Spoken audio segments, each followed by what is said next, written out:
And it's kind of funny to see how he responds to the question if he's better than Larry Bird. But he said that same thing to Bird, too, after practice. No. no, Dan. Are you better than Bird? Am I better than Bird?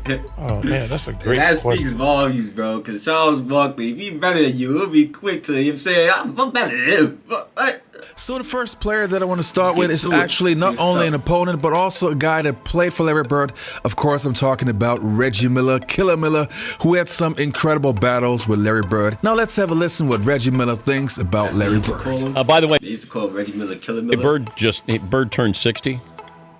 Isn't that amazing? That's great. Bird's gotten old. Well, Father Time will eventually catch all of us, but it's hard to think. I remember sitting in my dorm at UCLA and watching those great series between Boston and Magic and Bird. And Magic is my mentor. I've said this on this show before, but I patterned my game, who I wanted to be like, who I wanted to play like, after Larry Bird. So I was torn. So I love them both, and to have a chance to play against Larry early on in my career, and then kind of be under his leadership when he took over as head coach, it was a thrill for me because that was, one of the players that, I really idolized and patterned my game after. Larry Bird at his best, LeBron James at his best. Oh, my God. And do we have to put the teams, too, or just individual players? If there's a draft, over. Oh, my God. You can take Bird or LeBron. So let's say I take Larry at this age when I think he averaged 30, 10, and 7, something like that, and LeBron right now. So you got Larry Legend or now LeBron. what rules are we playing to? We're playing today's rules.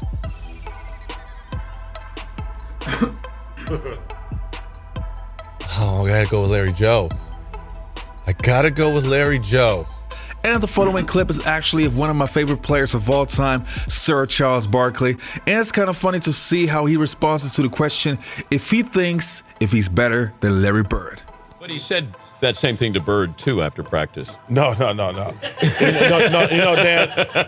Are you better than Bird? Am I better than Bird? Oh, man, that's a great that question. speaks volumes, bro, because Charles Barkley, if he's better than you, he'll be quick to him saying, I'm better than him. You know Charles. Chuck, what they call him? I'm a better rebounder. I'm probably a better defender. He's a better shooter, obviously. A lot of people talk about who's better. But you have to have that mentality. No, you know. Who's greater? That's what it all comes down to, man.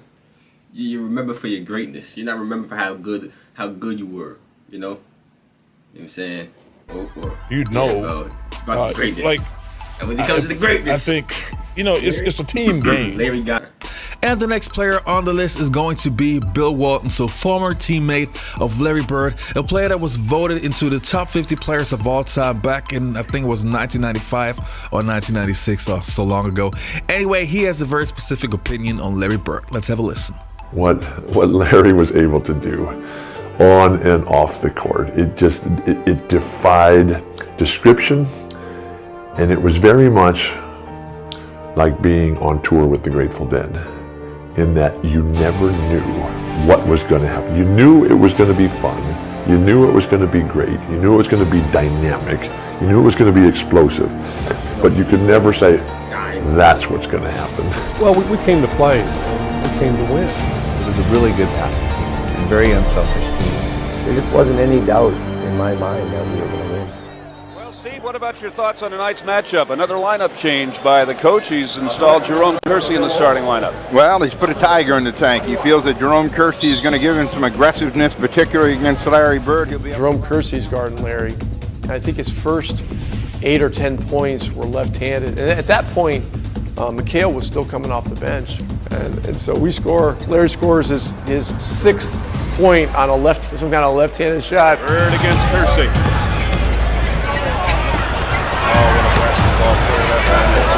And McHale goes, hey, Jerome, wait till he starts shooting right-handed. Change for Bird, another three-point try. Well, left hand is one thing, but when the game got close, I had to go back to the right one. I think it went right down the wire, and we might have won by 1 point. Beat you right there. You got to keep them under control. They don't. Now the following clips are Larry's actually from. players ever, bro. I just have to say that Larry's definitely one of the clutchest players ever. The amount of game winners and game time baskets I've seen, clutch shots, and it's not regular clutch shots neither, bro. He's calling the clutch shot out like, yo, I'm about to hit this in the corner. You know what I'm saying? Game time, we go into the crib. We better, you know what I'm saying, go chill in the crib, feet up. You know what I'm saying? One leg runners, like, come on, bro. That's things we see in nowadays when the game is supposedly evolved 50 years down the line, and Larry Bird was doing that back in the day. On show, I had Dennis Rodman, Sean Kemp, Michael Cooper, and Dominique Wilkins on the show, and of course, I asked them all about Larry Bird and their opinion. So let's have a quick listen to those NBA legends. 87, and I tried to do my best to guard Larry Bird. It didn't work too well. He kind of schooled me a little bit. Because schooled me the whole game. Every game we played, he said, Dennis, are you guarding me? Take that for you. All right, I take that, Larry. I heard. Didn't Dennis say some crazy shit about Larry? Something about, I don't know. I think he said something. Let me know in the comments. You know, there's sort of jump shot. I said, Dennis, you like that? I said, you know what, man, the hell with you. Don't worry about it. Don't worry about it. But after a couple of years, I think he said that Larry Bird would get destroyed in today's era, something like that. On my belt, I said, okay, great. I belong in this league, brother. I belong in this league, and all of a sudden now Larry Bird started to respect me. Then you can see at the last the years we played in the Silverdome that you saw that brawl. That when I tried to block Larry Bird's shot, Bill Lambert came over and I fell backwards, and Bill Lambert came and gave Larry a chop, with a forearm. Then all of a sudden the melee, that's when the rivalry started really to happen right there. Yeah. You know what I'm saying? I said, oh man, I'm in the league now. Yes, Coop, I'm fine too. Thanks for asking. Now in this video, I'm talking about your rivalry with Larry Bird and how intense it was. It was a battle. It was war. Was it something personal for you? It wasn't just a personal thing. It became physical because I had an opportunity to do something about it. So when I jumped into that rivalry, Larry was the type of player, and I've guarded many great offensive scorers. Just to name a few: Michael Jordan when he was young, Dr. J, George Gervin, a kid named Andrew Toney. Those players, when they just throw the basketball, you can kind of take a rest on those guys. Larry was different than that. Larry could get rid of the basketball, but he was going to go get an offensive rebound. He was going to set a back pick for his teammate. He was going to do something, assist. He didn't always have to score. So you always had to pay attention to him. And, he has said that I'm the toughest player he's had to ever guarded him.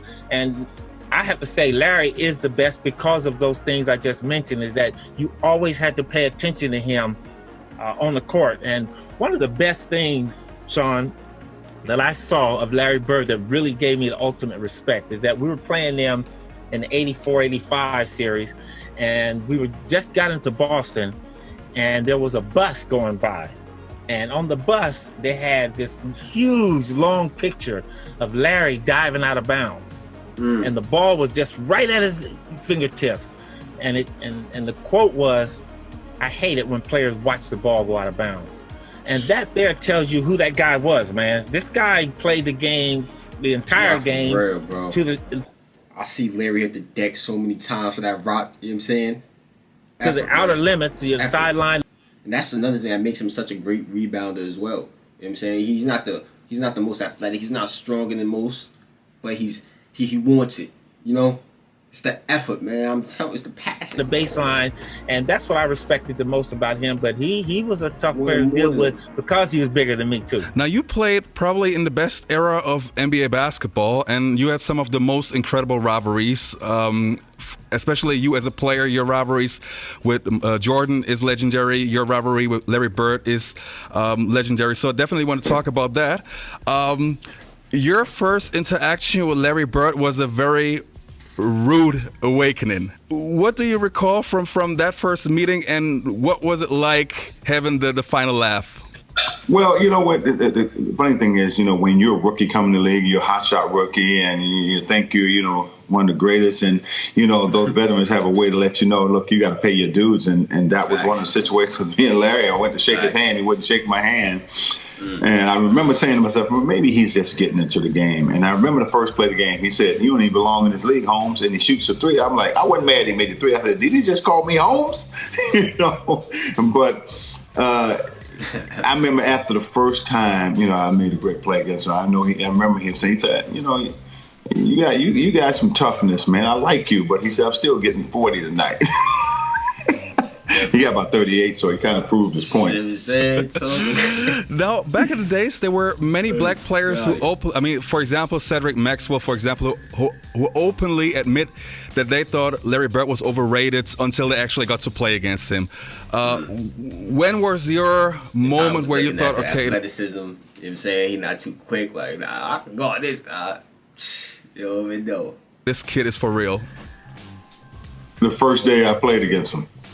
First day I played, I knew he was a super player before I came into the NBA, but when I had a chance to play against Larry Bird, and I can count on one hand the type of guys like him that you had to be totally focused in on. If you didn't, he would embarrass you. Now the following clip is going to be of Jalen Rose. Of course, Jalen never got the chance to play against Larry Bird since Larry retired in 1992, and Jalen came into the NBA in 1994. But of course, he played for Coach Bird. So let's have a look and listen to what Jalen Rose has to say.